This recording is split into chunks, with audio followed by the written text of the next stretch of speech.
got from all the groups, and we will close the discussion here and we will vote later on today. Now, the next point on today's agenda is Cameroon. We've got 5 sponsors of this resolution, and the first person to take the floor will be Mr. Tannock. The floor is yours, sir. Sorry, I haven't got my glasses on. The response in Cameroon to a number of internal and external threats to security is one of an increasingly authoritarian nature, with rights to free speech and assembly being severely curtailed currently. The arrest in January of the opposition leader Maurice Kamto and some 200 of his party activists in response to their protesting following the flawed presidential elections of 2018 is the latest incident of concern. Kamto remains in detention following charges of insurrection, rebellion and crimes against the nation.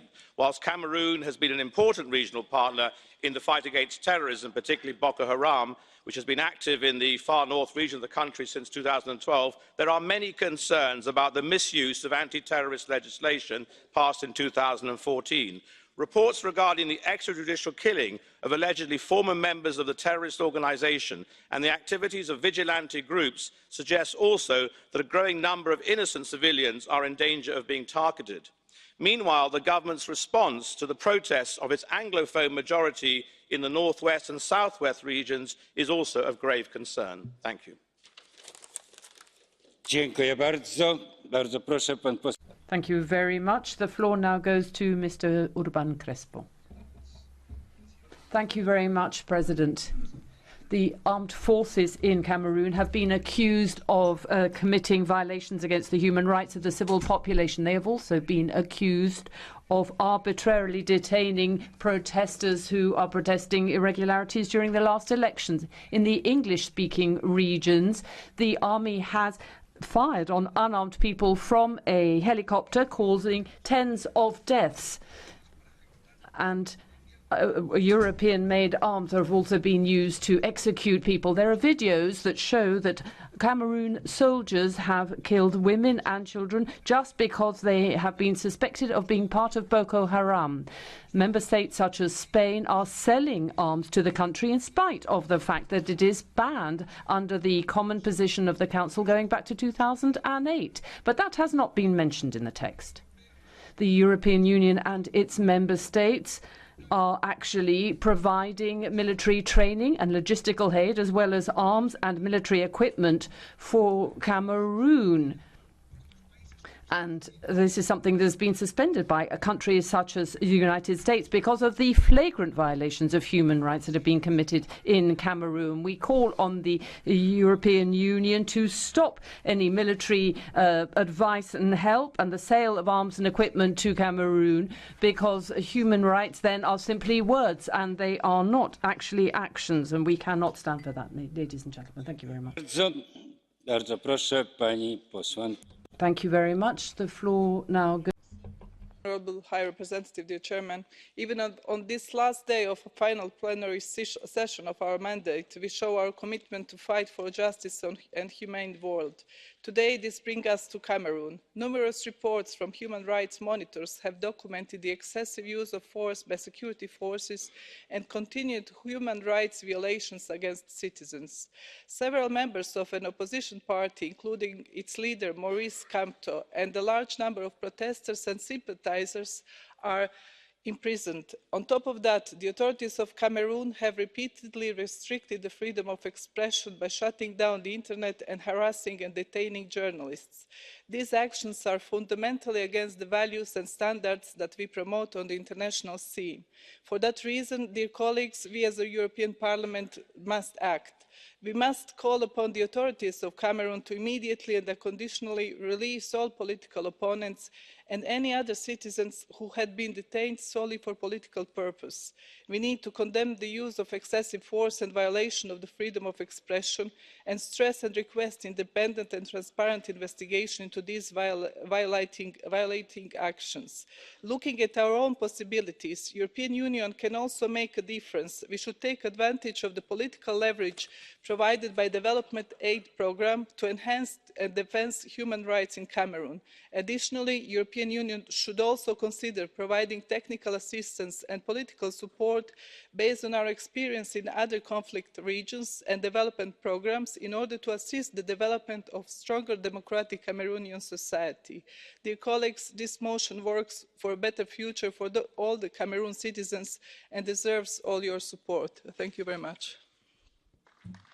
Thank you very much. The floor now goes to Ms. Sargentini. The floor is yours, madam.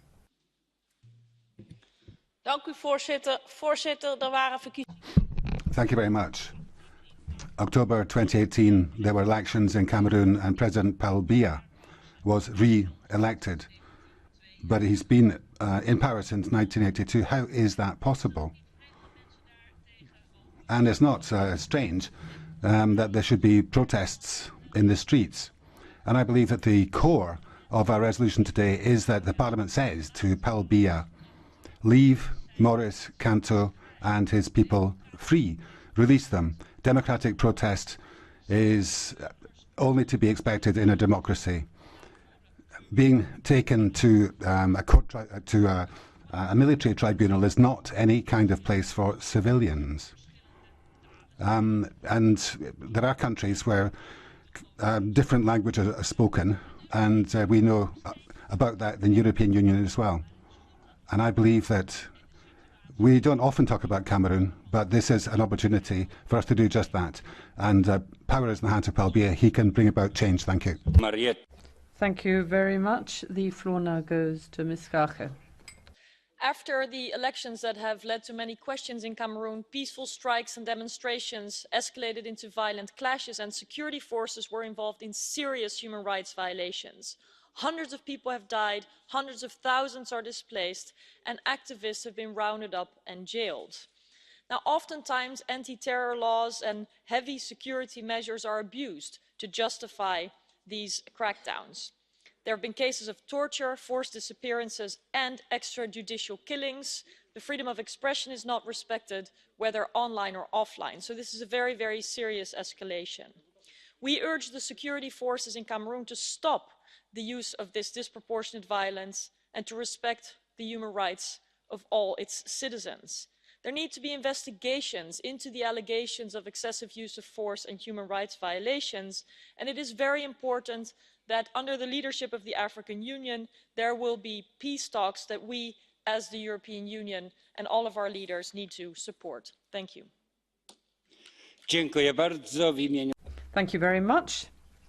For the S&D Group, the floor goes to Mr. López Aguilar. President, Commissioner Mogherini, High Rep, as we all know, Paul Biya happens to be one of the longest time rulers of all Africa, competing with Robert Mugabe of Zimbabwe and now only to Teodoro Obiang in Equatorial Guinea.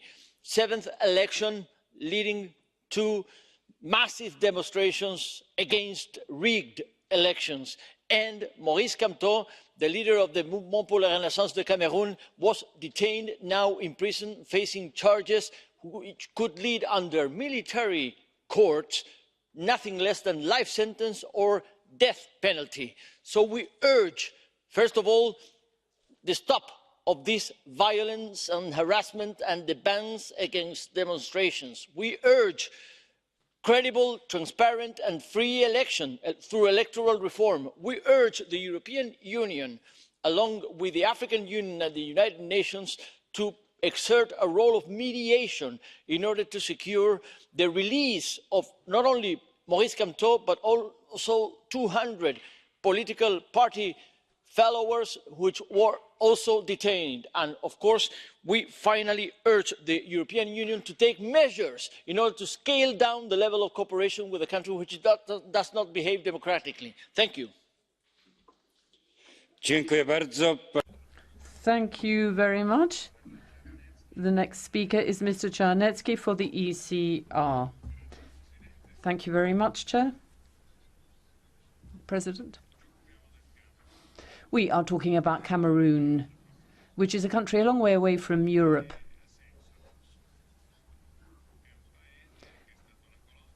It's a country that was once a colony of one of the European Union member states.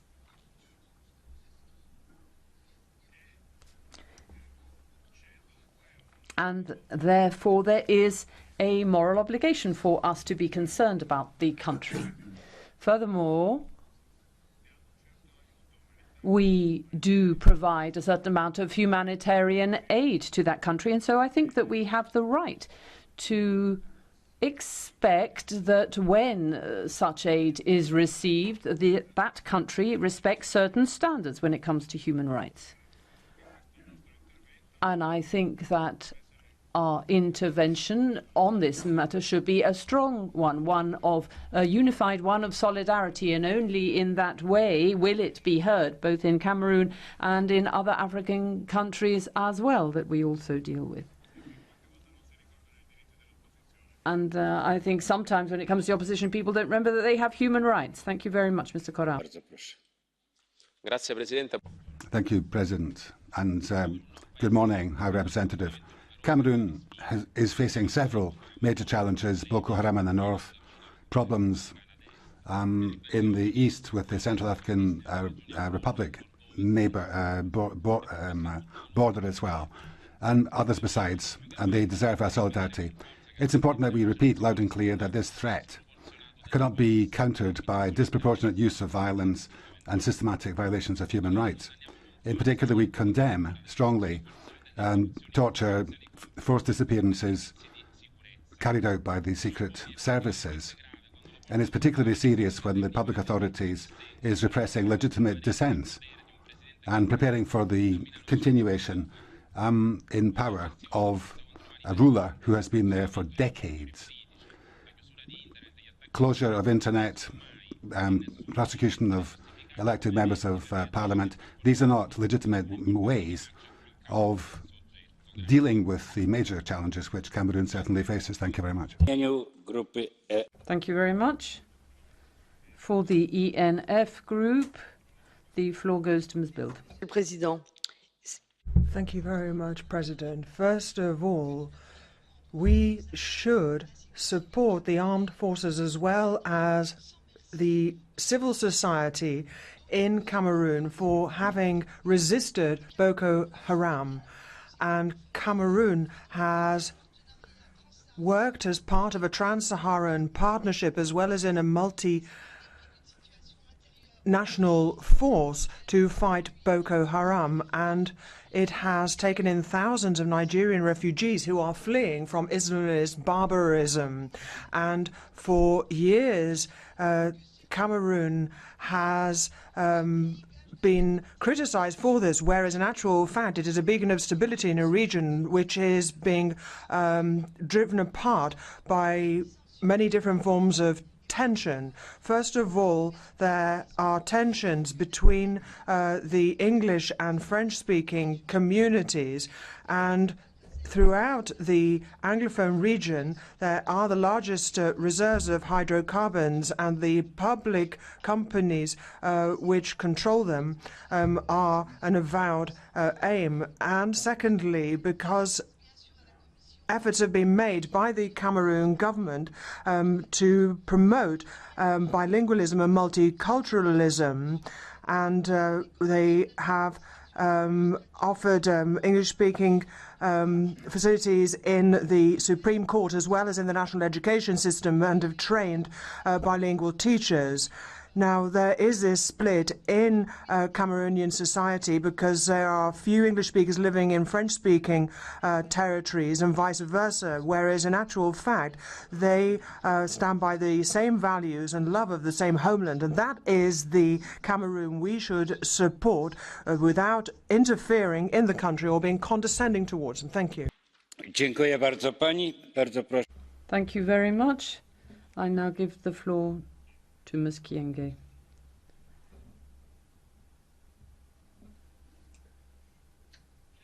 Thank you very much, President. Cameroon is falling into violence. The regime of Mr. Pobier is collapsing, and we have to... The way people are reacting is to trample on human rights. There has also been accusations of electoral fraud, and he is doing everything just to stay in power. And then the leader of the opposition are accused of all sorts. So the English-speaking part is in a situation of war. Boko Haram in the north, and in this theatre there is the National Army fighting against militia and other forces, and we condemn the militia, but we've really got to understand what the real causes of this disaster in Cameroon are. And this is the immobilization of the government, gerontocracy, poor governance, flagrant electoral fraud, and all sorts of other issues. These are the problems behind. These are the issues behind the problems of the country, and we have got to try and find ways of solving the crisis rather than just organising elections where there is electoral fraud. We've got to have honest leaders there, and I would like to thank the High Representative for the work that she has done at a time where the egoism of member states has led to a rise of nationalism and populism. And I would like to thank my staff, all the interpreters and others. Every single one of them have helped me in some way. And I will do my best to carry on the work that I've been doing. Thank you very much. Dziękuję bardzo. Życzymy, żeby włoscy... Thank you very much. Well, we wish you all the very best, and thank you for your kind words. Mr. Schaffhauser next. Dear colleagues, this is my last address to the House, my last speech in Parliament. And I do this about a country which is dear to my heart, which I've travelled through extensively, and which I feel myself to be a son of. Cameroon is an ethnic, linguistic, religious mosaic, very fragile. Paul Biya perhaps went too far in the process of centralisation and fuelled resentment on the part of the Anglophone population in the West and Muslim separatism in the North. But the separatism has been engendered and instrumentalised by foreign forces. Paul Biya has been in power for 37 years. However, dear friends, 37 years of stability by comparison with other countries, it's not doing too badly, judged by that yardstick. He cannot monopolise power until his death. However, it's difficult to organise the succession. He knows that a process of democratic transition and decentralisation, together with a security and development plan, is essential. We have to help him in a discreet way and in an effective way. Therefore, let us avoid any meddling and interference with human rights fanfare and rhetoric when we apply double standards, depending on which African country and which of our interests is directly affected. Thank you very much. Thank you very much. We now move on to the Catch the Eye procedure. Ms. Faria, please. Wobec tego pan Jerzy Pospiszil. Is okay or? Thank you very much, Chair. The debate that has taken place here, the debate today has precisely described the problems of Cameroon. What the European Commissions and our representatives could do is to increase the pressure on the current president, who's in power since 1984, and force the top people of the government in Cameroon to allow the opposition leader to stand as a candidate, not to keep imprisoning him just because he dared to stand against the current president. He should not be repressed. He should not be bullied like this. Unfortunately, that is the situation in Cameroon today. We cannot simply speak about any rule of law in Cameroon. It's here where we could carry out a lot of work, and I believe it would be a good thing, Commissioner, to convince the leadership of Cameroon not to imprison their opponents for life. That would be a huge success, and I agree with everything else that has been said. Thanks. Thank you very much. Mr. Notis Marias, please. Thank you very much, President. My speech today is going to be my last speech in this parliamentary term, and I hope that we'll see each other again in the next mandate. But of course, that depends very much on the Greek citizens in my case and Greek voters in my case. And I hope very much I will be returned and be here when the Parliament resumes after elections. I have made more than 2,500 speeches here in this hemicycle over the time. And can I just say a word of thanks to colleagues, to the Presidency, you indeed, Mr. Presidency, and the interpreters, and all of the staff of the European Parliament, and take this opportunity to say that I will continue to fight for the legitimate interests of my Greek compatriots. And I believe that we must, in this case, support Cameroon, support democracy in this African country so that they can advance and so that the citizens can find the answers to their own problems. Thank you. Thank you very much. The floor now goes to Mr. Castaldo, the Vice President of the Parliament. I'm sorry to say that the situation in Cameroon is reaching intolerable levels and is verging on a civil war. And the head of the opposition, Maurice Kamto, has been arrested for demonstrating peacefully, and he was protesting against the umpteenth re-election of Paul Biya in power since 1982. We're also seeing journalists and independent media being hounded. Terror is being spread across the country, and there has been bloody clashes in the northwest of the country between the forces of order and armed separatist groups. And that is why the forces are turning their attention to students who are demonstrating peacefully against the government. We must call on the Cameroon government to immediately release all political prisoners and initiate an inclusive, peaceful dialogue in order to find a peaceful solution to the crisis. And we need more diplomatic pressure on the country in order to safeguard human rights, and we simply cannot allow the Cotonou Agreement just to be something on paper. Yes, please. Next speaker. Thank you. Thank you for giving me the floor, President. I would like to highlight the fact that even this last day of our plenary sittings, we are talking about human rights protection, defending human rights. I believe that this is extremely important, that we send out a unified voice. I believe that this very clearly shows that we are united in this topic. I appreciate it highly. When talking about Cameroon, obviously killing, torturing, prosecution of people, killing people without fair trial, and so on and so on. This is unacceptable, and this has been done by the army forces representing the president, who has been in power since 1982. This is unacceptable for us, this trampling upon human rights. And even though we know that Cameroon is fighting Boko Haram, obviously, but we cannot turn a blind eye, especially in this pre-East. Thank you very much. We finish with Catch the Eye with Mr. Kelly.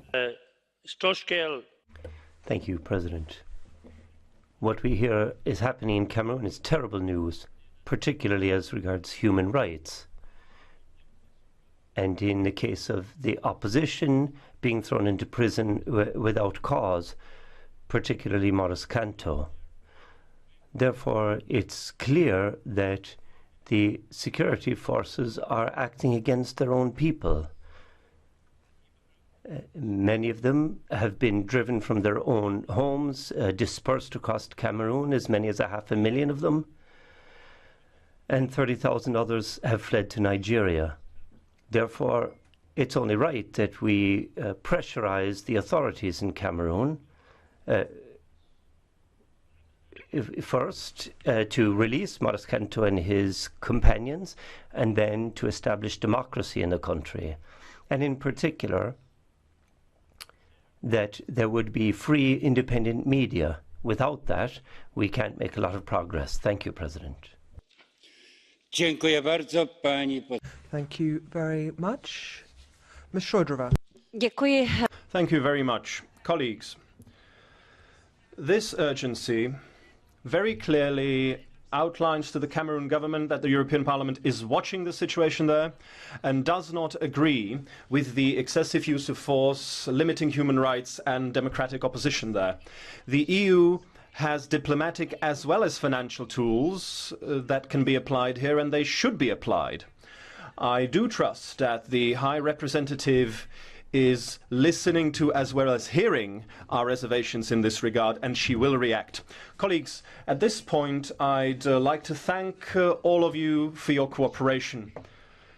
For 5 years, on the Thursdays of our plenaries, we've been debating these urgencies, these human rights situations, and we kept calling for the release of prisoners. We were calling for the release of those persecuted for their political opinions or their ethnic origins. And I'd like to thank you for that. I do believe that it has been very meaningful, and that is why I will defend my mandate personally. And I'd like to thank all of those taking care of us here at the European Parliament. Thanks. Pani Michaelo, życzymy sukcesu w wyborach. Thank you very much. We wish you very well. Mr. Schroyer. Just a few weeks ago, the Vice Governor of Tibet said that the human rights situation in Tibet is not just good, but very good. All ethnic groups in the region appreciate the Communist Party's work. They listen and follow the party. Apparently, Tibetans never had it any better, enjoying the fruits of fast-paced economic development. Thousands of police and military patrol the streets to ensure they get all the help they need, or perhaps to make sure that they do not accidentally set themselves on fire. But fortunately, it's not just the Tibetans who have it so good. The Uyghurs also enjoy all the benefits of the 21st century's most advanced artificial intelligence and digital surveillance technologies to make their lives easier and more comfortable. Arguably, they also have access to the world's most extensive lifelong learning system in dedicated education and training centres. By the same measures, we could confidentially say that the EU-China human rights dialogue is a successful instrument in promoting human rights and our values. I'm sorry I missed my speaking time due to technical problems. Thanks to listen to my previous China debate speech. It was my last speech after 11 years in the Parliament. Thanks a lot. Dziękuję bardzo, tym bardziej przyjemnie. Thank you very much. Choba, I am delighted to have been able to give you that opportunity. And then finally, Ms. Mogherini. President, since the elections in Cameroon last October, we have witnessed tensions in the country, particularly in the so-called Anglophone regions, repression of demonstrations and the narrowing of the political space. Key opposition figures are under arrest. They face military trials. More than 100 protesters or sympathisers are facing prolonged detentions. Defence lawyers claim that Cameroon's own legal procedures are not being respected. A de facto ban has been imposed on marches and protests of the opposition, which is clearly not in line with the constitutional rights of Cameroonian citizens. We have been following the situation closely, constantly. On behalf of all the 28 member states, we've asked for the release of detainees against whom hard evidence cannot be produced, and we've asked for an immediate halt to violence, to human rights violations and hate speech. And I insist on this message today. I thank you for putting this important debate on the agenda on the last day of your mandate. To stress this message in a unified manner. Regarding the situation in the English-speaking regions of the North-West and South-West, we have consistently called for dialogue as the only way to achieve a sustainable solution in a non-violent and inclusive manner, respecting fundamental rights and the rule of law. Regrettably, unlawful killings and atrocities continue to be reported regularly, allegedly involving both the security and defence forces and separatist groups. The humanitarian consequences of this situation are alarming, with about 500,000 internally displaced people and over 32,000 refugees from Cameroon registered into Nigeria. We have raised our call for restraint and dialogue directly with the authorities of Cameroon. In particular, we are following closely the cases of the 47 Anglophone leaders that are in jail, insisting on the need for a fair and transparent trial. These tensions add to the continuing attacks that some of you mentioned by Boko Haram in the far north, as well as in Chad, Niger and Nigeria. We know that Boko Haram is not invincible, that has suffered major setbacks, yet we are seeing civilian deaths and also losses by the security forces in Cameroon. Given that new refugees from Nigeria have lately arrived in the far north region of Cameroon, I wish to join the recent appeals from the UNHCR that the universal principle of non-refoulement has to be respected fully. These are the reasons why we need to continue our humanitarian support as part of the international humanitarian response on the different and various fronts. We consider both the internally displaced people and the refugees that are coming from Nigeria and the Central African Republic. If we consider that all together, there is about 1 million people in need of help, and I believe we have a humanitarian duty we need to respond to. This is something obviously we cannot forget when assessing our future support to the people of Cameroon. At the same time, we will continue to push for the respect of human rights in Cameroon and to ask to shed light on human rights violations fully. Thank you. Dziękuję bardzo pani wiceprzewodniczącej. Thank you very much, Ms. Mogherini. Please stay. We have another motion to debate. We have received 6 motions for resolution: ECR, S&D, EPP, Greens, ALDE,